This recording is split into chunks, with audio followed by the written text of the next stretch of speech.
Hi everyone, welcome back to my YouTube channel. Today is part 2.5 of my sleep series. So for those of you who are just joining, in part 1 I set the stage on what it means to have good sleep. Part 2 is focused really on the nutrient-based therapies as well as the habits for good sleep. And today in episode 2.5, we're going to be covering the herbal remedies as well as some of the diet considerations when it comes to sleep. But first, let me introduce myself. So my name is Dr. Robin Lewis. I am a naturopathic physician practicing in Vancouver, British Columbia, Canada. And let's dive into some of the herbal remedies as well as diet considerations for good sleep. But before I get into it, I just want to highlight that you're going to notice a lot of overlapping similarities between these different herbal therapies and also overlapping with a lot of the therapies I mentioned in the previous episode, especially those nutrient-based supplements. And that's because a lot of these things are all geared towards relaxing the nervous system, resetting your circadian rhythm and the hormones associated with that circadian rhythm. And different people will respond better to different therapies, even though on paper, a lot of them can have similar outcomes and are targeting similar systems. But this is where we kind of get into some of the secondary uses of some of these herbs or nutrients and a little bit of trial and error with people. So I just want to highlight that because it's something that you'll likely notice is a lot of these things start to sound similar over time. And the goal is really just to find the right therapy for the right person. So with that being said, let's jump into it. The first herb I want to talk about is probably one of the most commonly prescribed herbs for sleep, and that is valerian, aka Valeriana officinalis. Now, this is a plant where you use primarily the root, and it is particularly helpful, I would say, for falling asleep. And when they actually studied this, yes, it does have fairly good literature to support the fact that it helps people fall asleep quicker, and it can help the quality of your sleep as well. Part of this is due to its actions on the GABA system, which I did mention before in previous episodes. So just as a quick recap, GABA is a calming neurochemical. It's one of our calming neurochemicals that we release in the brain to reduce excitatory activity. So it's supposed to be very conducive for sleep as well as anxiety. You'll see a lot of therapies that are geared towards GABA are trying to target both sleep and anxiety because in both of those situations, you want to calm down. Another small study looked at sleep using polysomnography. And what they found was long-term valerian use did result in, yes, decreased amount of time to fall asleep, as well as more time spent in bed. But more interestingly, it also increased REM, but decreased the amount of non-REM stage 1, which is the equivalent of light sleep. So it actually helped improve some of these stages of sleep, which is very, very interesting. Now, it was a small study, so you can only make so many assumptions based on that, but very cool nonetheless. And generally speaking, it is a fairly well tolerated herb. It doesn't have too many side effects. It doesn't have a lot of safety concerns, although because it is on the stronger side, you really do not want to mix it with any sort of anticonvulsants. A lot of antidepressants would be a no-go here. A lot of other hypnotics, so other sleeping agents can have an additive effect with these things. Don't operate heavy machinery sort of thing, because it is on the stronger side as far as sedative herbs go. And so you do want to be a little bit more cautious around the different types of medications you're taking alongside this particular herb. The next herb that I want to talk about is one of my all-time favorites. I use a lot of this in practice, and that is ashwagandha. Now, similar to valerian, it's the root part of the plant that has most of the things that you want in it. And so a lot of these extracts and supplements will be made out of ashwagandha root. And one of the main reasons I really like it as a sleep aid, even though it's used for a lot of different things inside of the body, is because it lowers cortisol, which is our stress hormone. And there is another therapy I mentioned in the last episode that also lowers cortisol, and that is phosphatidylserine. So the reason we want to lower cortisol before bed, for those of you who didn't watch part 1, is because cortisol is stimulating to the brain. So it's going to be very hard to turn our brain off and actually fall into deep sleep when our cortisol is too high. And there's a lot of things that we do to elevate our cortisol. And so high stress lifestyles for sure will do it. Burnout will do it. Part of the reason it's one of my more commonly prescribed herbs for sleep is because it's one of the more common issues with sleep. Cortisol at night is a very big problem for a lot of people that I see. Now, if we look specifically at the research, there is decently sized studies, especially by herbal medicine standards, to support its use for improvements to sleep, next day energy, and anxiety. And another reason for this, in addition to its cortisol lowering effects, again, is its activity on the GABA system. And as you can imagine, similar to all of these other therapies that are used for GABA, this too will help lower anxiety and lower overstimulation of the brain from multiple angles. So the combination of lowering cortisol and increasing GABA is a very good combination for relaxation. So again, I think this is why it's so effective for the right person, because it's hitting things from multiple angles. And you'll see that a lot in herbal medicine because it's not a pharmaceutical agent, right? It's not a concentrate of a very specific compound, which is one of the complaints people have with herbal medicine. There's many different compounds in there. And so oftentimes they'll have a synergistic effect. They'll be helping sleep from multiple different angles because it's the plant that we're using or an extract of the plant that contains many different types of compounds. And so in the case of ashwagandha, those are at least 2 of the mechanisms that some of these compounds promote. Moving on from ashwagandha, let's talk about another herb that has a lot of similarities with valerian, and that is passion flower.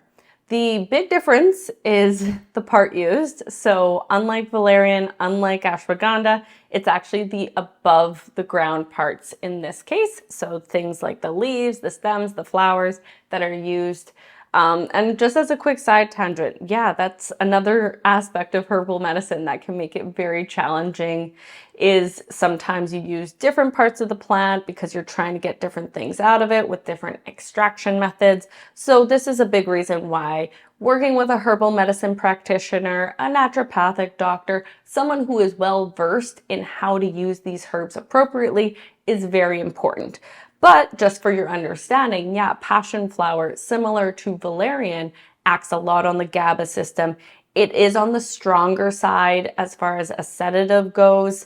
And so not surprising, it has pretty decent literature on it as well. One long-term study used about 600 milligrams of passion flower for about 30 days and did find that not only did these people report improved sleep scores, but they also saw reduced impact of stress. So they were more resilient to stress the next day.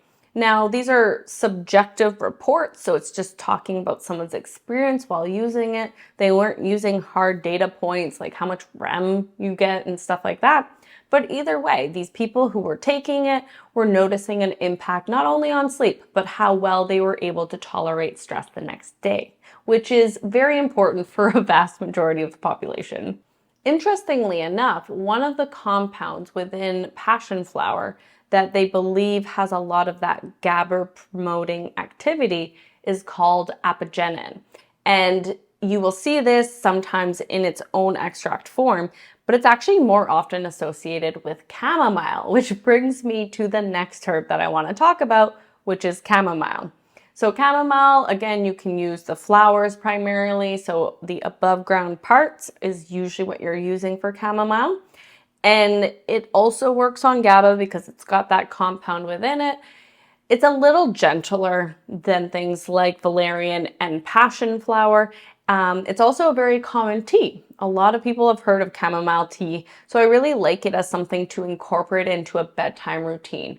Like we discussed in episode 2.0, a lot of good bedtime habits are also very important for sleep, and building yourself a bedtime routine is very important for sleep.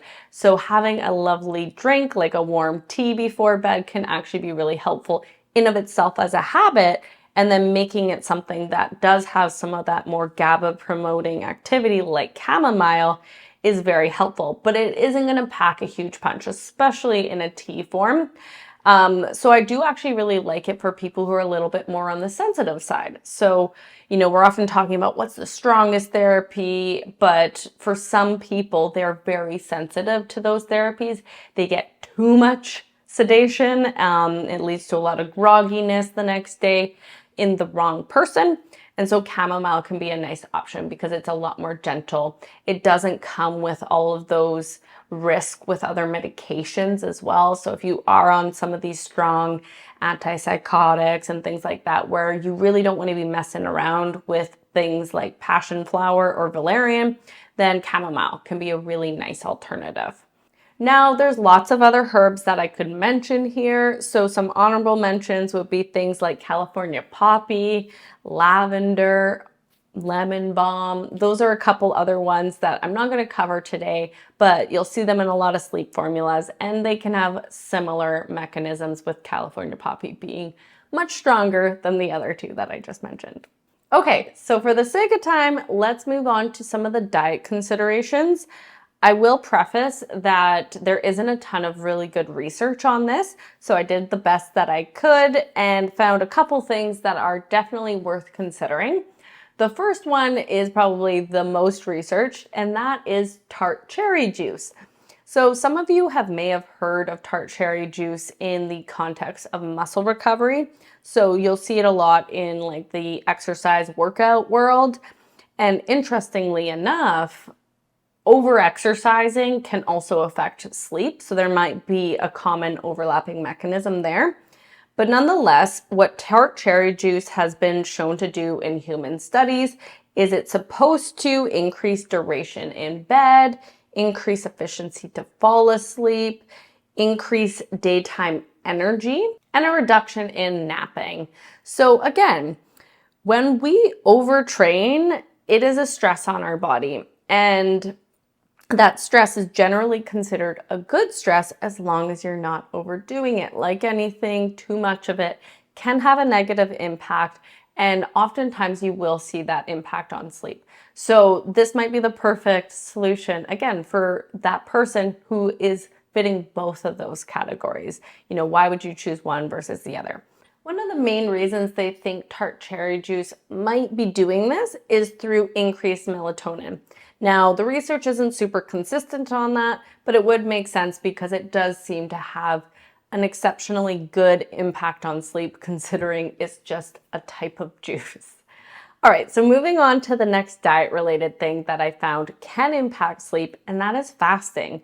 But I'm referring to multi-day fasting, so not necessarily intermittent fasting, but if you are doing a multi-day fast, oftentimes people will say, I'm having a hard time falling asleep.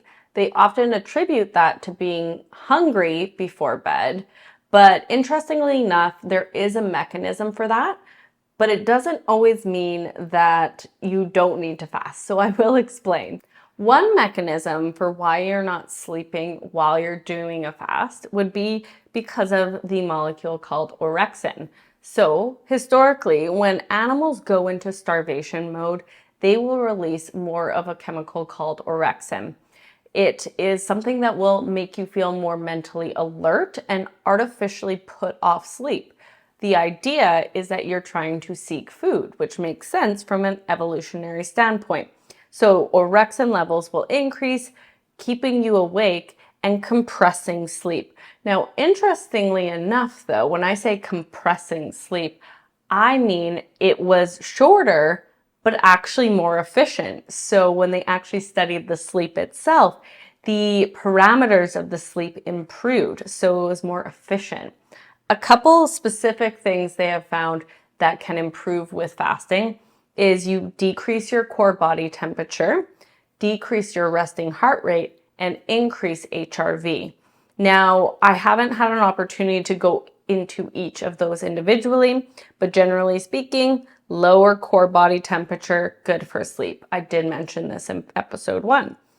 Lower heart rate, also good for sleep, a sign of good sleep. And then increase HRV, which is heart rate variability, is a sign of good nervous system health. And so I won't have time to dive into it, but more or less, the higher the HRV, the healthier your nervous system. So all very cool markers that ultimately you can only really measure if you have a device like an Oura Ring or something like that.